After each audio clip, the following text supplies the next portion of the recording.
Imagine standing at the edge of the massive cold waters of Lake Michigan as the sun sinks low. Beneath the surface lie centuries of unanswered questions, ships that vanished without a trace, ancient legends, whispers of creatures that live hidden underneath. Have you heard of the Michigan Triangle? Swallowing planes, causing time jumps, and even attracting UFOs. On this episode of Spirits Uncorked, we dive into the enduring mysteries of Lake Michigan. Pour a glass and watch the waves roll in. Wonder along with us how many stories this lake has kept quiet for years. Under the water, under the water.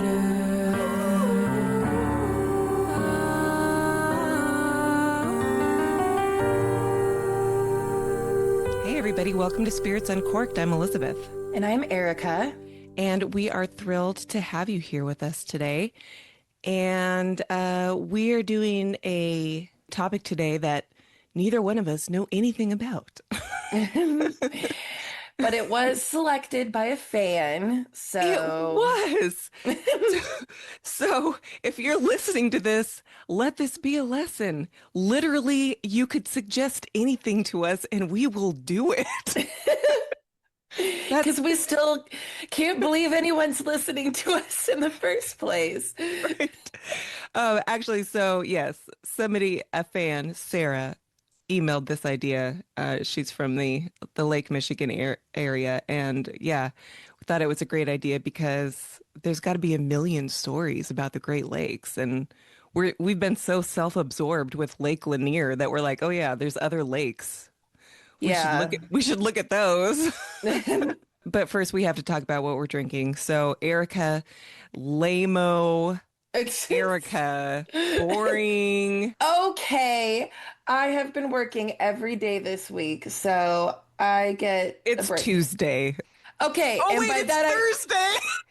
and It's Thursday. I've been working since last Wednesday, last week. Okay. All right. All right. So I'm drinking leftover Buckshack, the Cabernet Sauvignon that one of my friends got for me for Christmas. So Yeah. what are you drinking? Okay.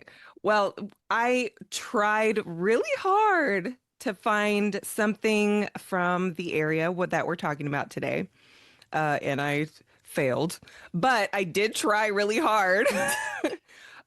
So what I was going for was, I've never heard of this, but I guess Michigan is like kind of famous for this like really sweet cherry wine. And Oh, that sounded really good to me. So specifically Door County cherry wine. I don't know. I just Googled it and it was like one of the first things that came up and that sounded really yummy to me. So I did go to 3 different wine stores. 3. that's dedication. I know. And none of them had it. One did say that they would order it for me, but we didn't have time.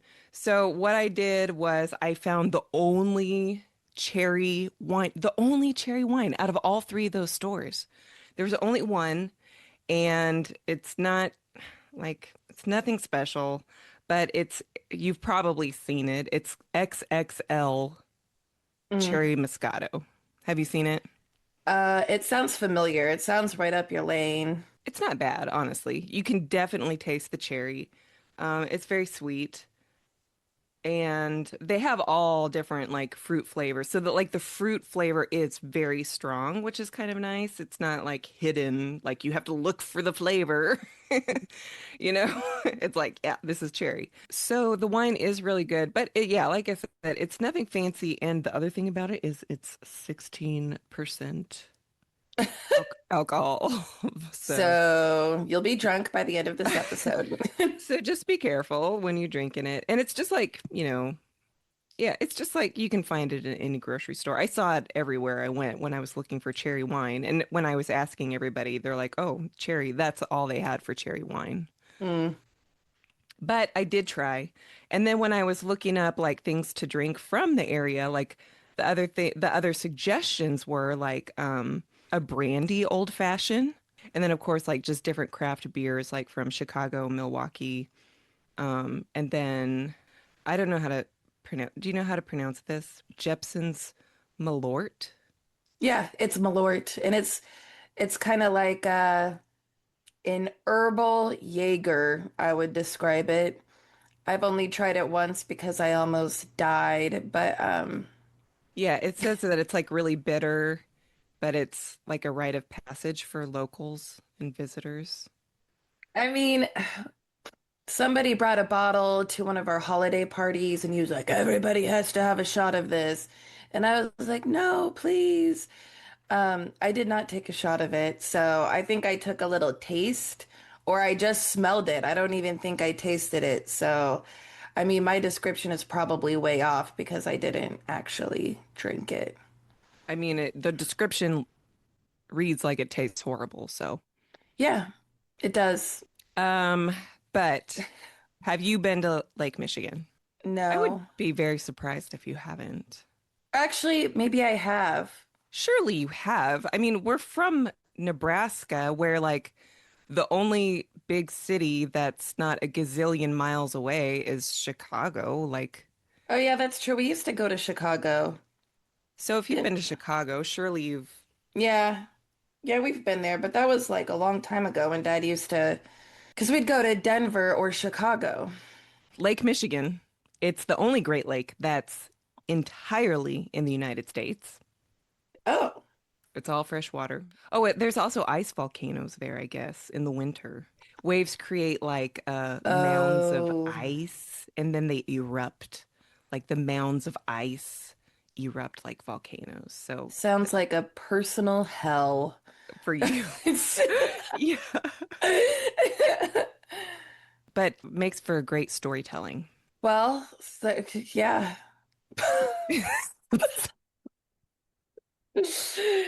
Let me get some wine in me. Yeah, take a swig or two.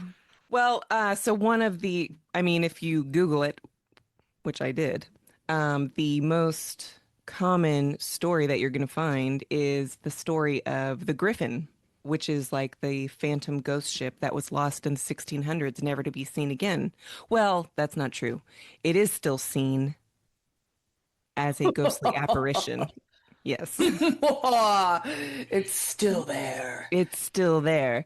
Yeah, 1679, huge wooden masted, with the big masts on its maiden voyage, just lost, vanished without a trace. What a bummer. They've been searching for it ever since. Now, there have been a ton of shipwrecks, and a ton of shipwrecks have been found in Lake Michigan, but that one has not been found. Now, this dude in 2022, a guy named Steve Lilbert, he believes that he found it. Or, he found like a big chunk of wood and he's like, this is it. This is the Griffon. But he's not been able to get it authenticated. But he really believes in his soul that he has found it. Now, he found it in this really mysterious area of Lake Michigan. This Mhm. area is known as Death's Door. Mm. It's in the bay of like where Green Bay and the rest of Lake Michigan is.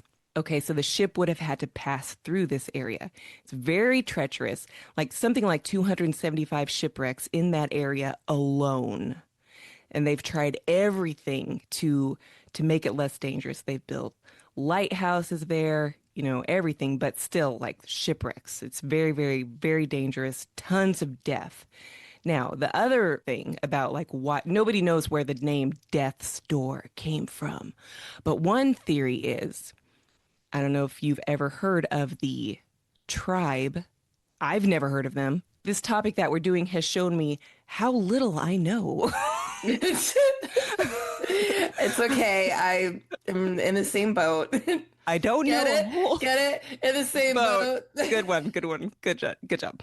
The Menominee tribe never heard of them. But they may have given it the name Death's Door because way back in the day, a storm came and killed a ton of their tribe, almost wiped them out completely. And really exposed them to, being attacked and Hmm. really, really weakened their tribe. Now, the Menominee tribe, here's a little info for you since I didn't know. They still exist today. I mean, they're still here today. Yeah. But it stands for Wild Rice People, and they were almost wiped out by death's door and then by the United States government. But they still exist in that area on a reservation. So now they live in Wisconsin mostly. Okay, so Okay. anyways, this guy Steve, he was diving in death's door looking for the Griffon. And while he was looking there, he discovered, I guess nobody else had discovered this, but remnants of entire sunken villages, Ooh. which is kind of interesting. And they really haven't spent a lot of time studying these villages yet. I mean, it's been pretty recent. This is like 2022, 23, not very long ago. But these villages were there, and then when did they get covered by water? And, how and why and all this? Who lived there, Hmm. Kind of mysterious. So that is where they mostly think that the Griffin lies to this very day. The other possibility is this other area of Lake Michigan. And this is really cool. Lake Michigan has underneath its waters its own Stonehenge. Oh, Yes. And isn't that cool? It's that like is. it really is like a Stonehenge Mhm. underwater.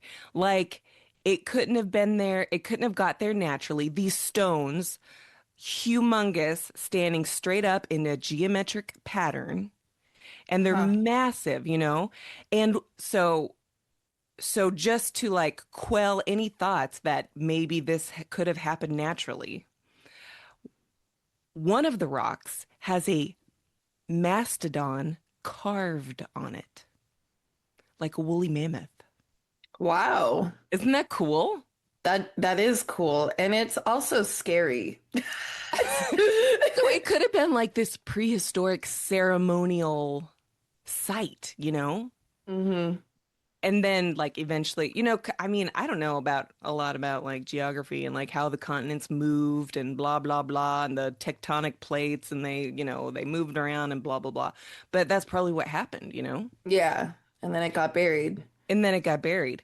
But if it so that would make that Lake Michigan Stonehenge or whatever, that would make it 4,000 years older than Stonehenge. Wow. I know. Okay. So that's crazy, huh? Like, 'cause you don't really like think of a whole lot of ancient history in the United States. Yeah. Like you think of it in like China or you know what I mean? But like Yeah. you don't really think of it in the United States. Like when you think of history in our country, you're like, well, the pilgrims and we gave But everybody syphilis. Woohoo! United States I, history. well, I mean, I guess one of my friends is from New Mexico, and so she talks a lot about the ancient tribes that were there. Yeah. So I do think of that. But yeah, no, I know what you mean. It's pretty lame. And like our Plymouth Rock is like basically the size of like my desk. And it's like, what? Yeah. Are we Yeah. sure this was it? Like, it's, how did we know this though? Right, right. Yeah, so I just think that's really cool. Like I found a picture online of, the picture of the mastodon carved on this rock. That's like Oh, pretty cool. amazing. Yeah. How deep is Lake Michigan? I don't know. Google it. I don't want to lose my notes that I already All right, have. hold on. It's 279 feet deep. Oh, no, no, Oh, no, no, that's not it reaches a maximum depth of 923 feet. dang. So that's pretty deep because I was like 279. That's not very deep. That's like as deep as Lake Lanier, and that's not a big deal. I mean, it is. It's deep, but Yeah. it takes roughly 62 to 99 years for water to be replaced in the lake. Wow. Okay. There are an estimated 1,500 to 2,000 shipwrecks on the lake floor. Wow. Isn't that crazy? That's insane. Yeah.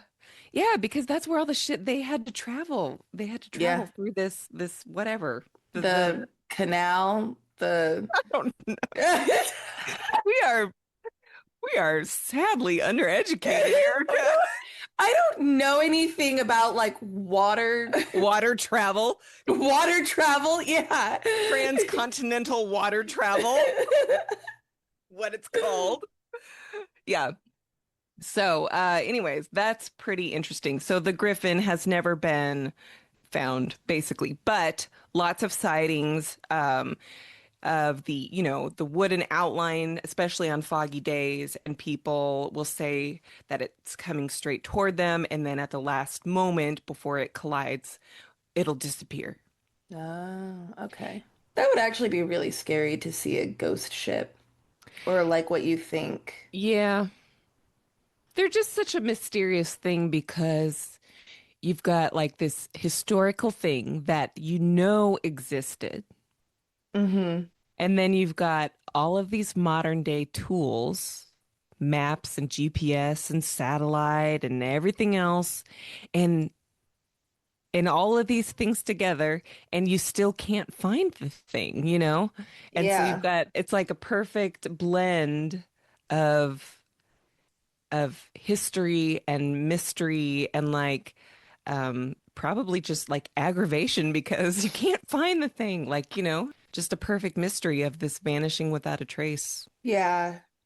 And then so the Michigan Triangle, which is pretty fascinating too. We could probably find a ton of stories about that.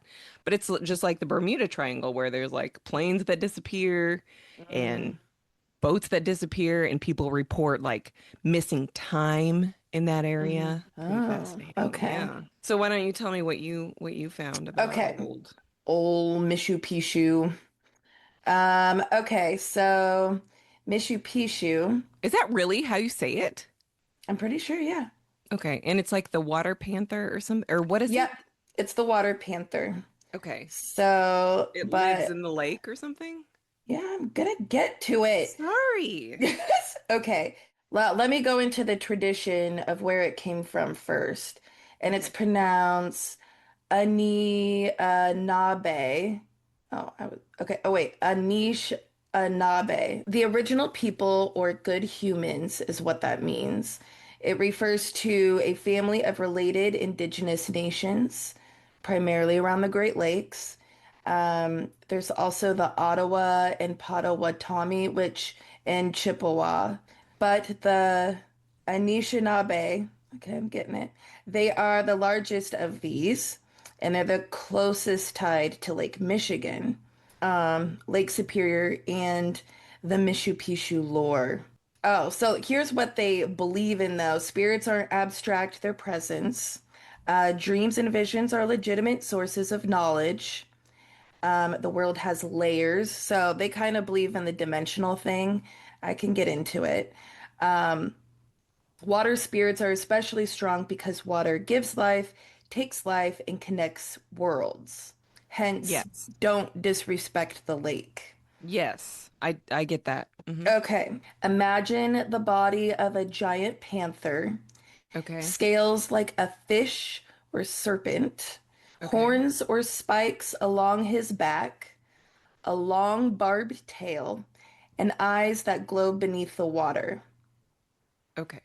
So that's what Mishipeshu looks like. He is the spirit of deep water, storms, and hidden anger. Dude is mad. Oh. And it's actually these storms are considered a great war. And that's why they break out so suddenly. Wait, so he causes the storms? Well, I'll tell you who he's fighting with here in a second. Okay.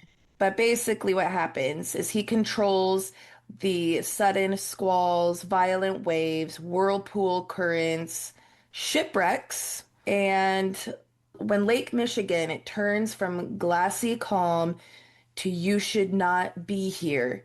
That's Mishipeshu shifting in his lair. Oh. So his eternal enemy are the Thunderbirds. Mishipeshu is locked in a cosmic battle with the Thunderbirds. They are sky spirits who bring lightning and thunder. I mean, it kind of sounds like, Roman gods and stuff. I know, that is kind of what it's It giving. doesn't really sound like scary, spooky things.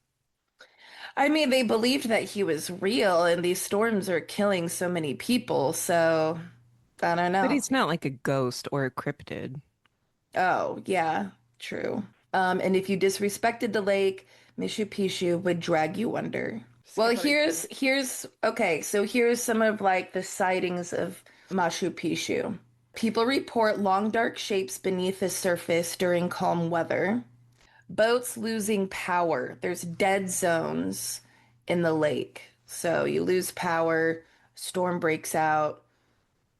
It's Machu Picchu. And the sense of being watched from below. So divers report suddenly having this heaviness feeling of, I should not be here. Hmm. There are also old sailor accounts of a black beast with horns surfacing briefly, water pulling downward instead of outward, and roars are mistaken for foghorns. Do you think you're saying that right, Machu Picchu? Not It doesn't. Machu Picchu, not Machu Picchu, not like the That's a mount. place. Mashu Picchu or Mishu Picchu. Mish, Mishu Picchu. Mish. I probably am sliding into the wrong word. I think you're saying Machu Picchu. I think I got okay, but you know what I mean. Mishu Picchu. Okay, well, here's a creepy story. Well, it's not creepy, it's actually just a huge tragedy.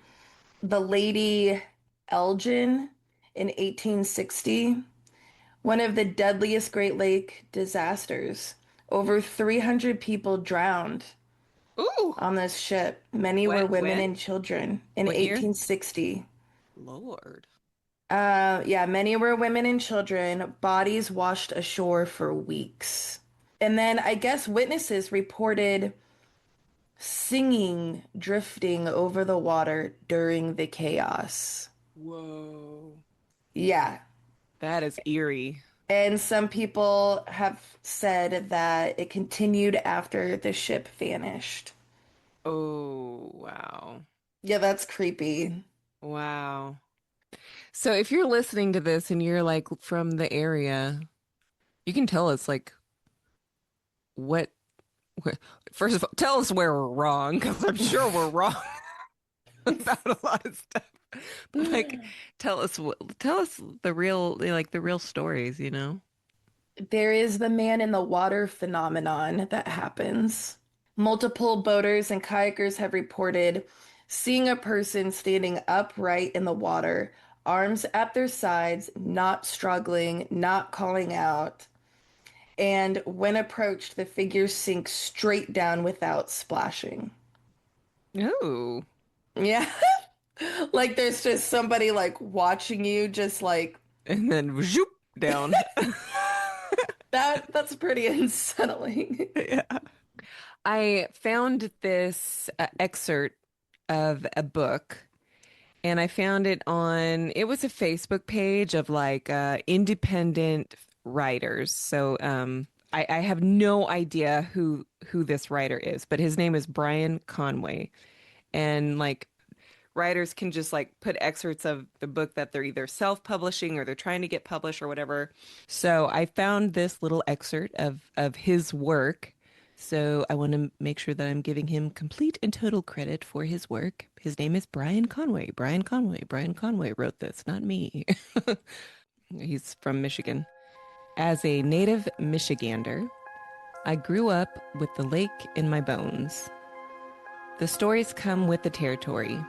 Wrecks without names, ships that never made it home. Storms that arrive unannounced and leave nothing behind but questions. The Great Lakes have always carried their mysteries quietly, passed down in fragments, told at the edge of the water, or half remembered years later. Recently, I shared the story of Le Griffon, on the G3 paranormal page as Michigan's oldest ghost story. Bringing that tale back into focus did something unexpected. It lingered. It followed me. And before long, I felt pulled toward the idea of the ship not as a legend, but as a presence. A vessel that vanished, and a crew that never had the chance to explain what happened. That pull became driftwood. This isn't a retelling of history, it's a story about inheritance, memory, and the way the lake holds on to what it takes and what it gives back. About the things we're told as children, and the moments when those tales finally make sense. Here's the opening. This is the opening of his book, Driftwood. The lake does not forgive. It remembers, and sometimes it asks you to remember with it. My father told me this on a clear day when the water lay flat as a stone worn smooth by the ebb and flow of time, watchful and patient, while dark winter clouds walked far off along the edge of the sky. The sun was shrouded, moving above us as pale smudge of white in the gray, the way it does late in the autumn. Lake Michigan herself was gray too, not with anger but with age, with the timelessness and wisdom of seasons long gone. We were fishing that day. In the old boat he kept pulled above the stones. I hated that boat. Some stories surface like wreckage after a storm. Others wait patiently just below the waterline. Brian Conway. Well, we learned something today about Lake Michigan. We did. And geography. And U.S. history. You know, there is another, I mean, it's not ancient or anything, but we have a car henge in Alliance, Nebraska. Yes, we do. I've never been to it. Have you? No, I have not. We do have a car henge. It's just cars standing on end. So check that out Yeah. if you'd like to in Nebraska if you're passing through. Find us on Instagram if you have not. Spirits.uncorked. Send us your ideas and suggestions, and we will learn something together. Thank you for joining us. We'll talk to you next time. Bye.